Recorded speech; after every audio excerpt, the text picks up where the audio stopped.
Assalamualaikum warahmatullahi wabarakatuh. Kembali lagi di Mujuma. Mari membaca bersama. Kali ini kita akan melanjutkan Imam Abu Hanifah, di mana Imam Abu Hanifah menggantikan guru beliau untuk berdebat dengan seorang ateis mengenai tentang keberadaan Tuhan. Baiklah, kita akan lanjutkan.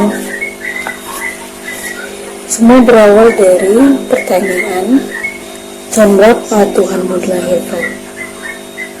Imam Abu Hanifah menjawab, Allah Azza wa Jalla tidak dilahirkan dan tidak punya orang tua. Kitabnya telah mengatakan Allah tidak beranak dan tidak pula diperanakan. Surah Al-Ikhlas ayat 3. Sejak kapan Tuhanmu ada? Allah Tabaraka wa Ta'ala ada sebelum segala sesuatu. Apakah kamu bisa memberikan bukti dari dunia nyata untuk menjelaskan masalah ini? Tanya mereka. Imam Abu Hanifah balik bertanya, angka berapa sebelum angka 4? Angka 3, jawab mereka. Sebelum angka 3, angka 2. Sebelum angka 2, angka 1. Sebelum angka 1, tidak ada. 0. Sebelum angka 0, ada. Jika angka 1 saja tidak didahului oleh sesuatu, lalu bagaimana dengan zat yang maha satu, yang hakiki, yaitu Allah Ta'ala? Dia adalah zat yang terdahulu, tidak ada yang mendahului keberadaannya. Lalu, kemana wajah Tuhanmu menghadap? Imam Abu Hanifah balik bertanya, andai kita menyalakan lampu di tempat yang gelap, kemana cahayanya berpedar? Ke semua arah. Bila cahaya buatan saja berpedar ke semua arah, lalu bagaimana dengan cahaya langit dan bumi? Tanya Imam. Jelaskan hakikat Tuhanmu kepada kami. Apakah dia keras seperti besi, atau cair seperti air, atau gas seperti asap dan uap? Kalian pernah duduk di samping orang yang sedang sekarat? Pernah. Sebelumnya dia berbicara kepada kalian lalu dia membisu. Sebelumnya dia bergerak kemudian dia diam. Kira-kira apa yang mengubahnya? Roh? Jawab mereka. Rohnya keluar ketika kalian berada di sampingnya? Tanya Imam Abu Hanifah. Ya, jawab mereka.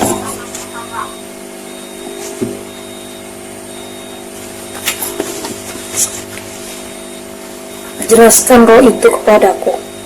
Apakah dia keras seperti besi, atau cair seperti air, atau gas seperti asap dan uap? Kata Imam Abu Hanifah. Mereka pun saling berpandangan dan menggeleng-gelengkan kepala. Kami sama sekali tak mengetahui hakikatnya. Roh yang makhluk saja kalian tidak bisa mengetahui hakikatnya. Lalu kalian menurutku menjelaskan hakikat Tuhan. Ini benar-benar sesuatu yang mengherankan. Tugas Imam Abu Hanifah. Mereka bertanya lagi, di mana letak Tuhanmu? Ada kita mengisi sebuah gelas dengan susu, apakah ia mengandung lemak? Ya, di mana letaknya? Dia tak punya tempat tertentu, tapi tersebar di seluruh bagiannya. Jawab mereka. Lemak yang makhluk saja tidak punya tempat tertentu dalam susu. Lalu kau menyuruhku menunjukkan tempat Tuhan. Ini benar-benar sesuatu yang menakjubkan. terang Imam Abu Hanifah. Mereka bertanya, kalau segala sesuatu telah ditentukan sebelum alam semesta diciptakan, lalu apa yang dikerjakan Tuhanmu sekarang?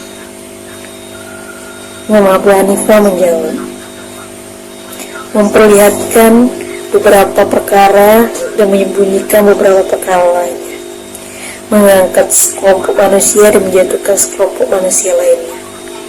Setiap waktu dia dalam kesibukan. Surah Ar-Rahman ayat 29. Mereka bertanya, jika untuk masuk surga ada permulaan, tapi mengapa ia tidak punya akhir dan penghabisan? Imam Abu Hanifah menjawab, penghuninya kekal di dalamnya. Bukankah angka itu memiliki permulaan dan tidak memiliki akhir? Mereka bertanya, di surga kita makan, tapi mengapa kita tidak buang air kecil dan tidak buang air besar? Aku, kalian, dan seluruh manusia tinggal selama 9 bulan dalam rahim ibunya, makan dari darahnya, tapi ia tidak buang air kecil dan tidak buang air besar. Mereka bertanya, mengapa kebaikan surga terus bertambah bila diinfakkan dan mustahil habis?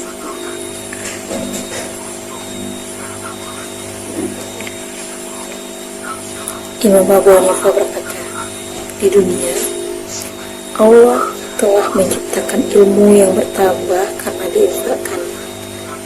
Setiap kali kalian menginfakkannya, ia bertambah dan tidak berkurang. Mereka bertanya, buktikan kepada kami bahwa Allah ada. Setan diciptakan dari api, tapi mengapa ia disiksa dengan api? Keburukan dan kebaikan telah ditakdirkan oleh manusia untuk manusia,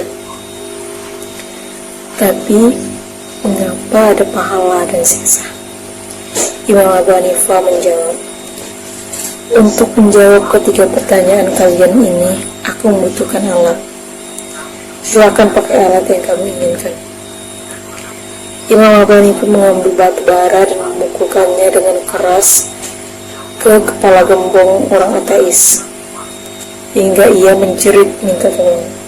Gubernur Kufah langsung menghampiri dan memprotes apa yang dilakukan Imam Abu Hanifah. Imam Abu Hanifah menjelaskan, memukul dengan dari tanah adalah sarana untuk menjelaskan jawaban. Manusia diciptakan dari tanah dan batu bara juga terbuat dari tanah. Mudah-mudahan kamu sekarang paham bagaimana tanah disiksa dengan tanah. Gembong orang ateis itu pun langsung mengucapkan 2 kalimat syahadat, namun anak buahnya menolak. Saat itulah Imam Abu Hanifah mendendangkan, kalau engkau benar-benar punya banyak tanah, andai orang-orang itu bersedia menggunakannya, tapi hati mereka telah disumbat oleh tutupnya, sehingga mereka tak bisa melihat dan mengetahuinya. Itu sudah berada di halaman 24. Selanjutnya ada subbab mengapa Imam Abu Hanifah menjadi tokoh besar dalam bidang fikih. Kita lanjutkan di video berikutnya. Assalamualaikum.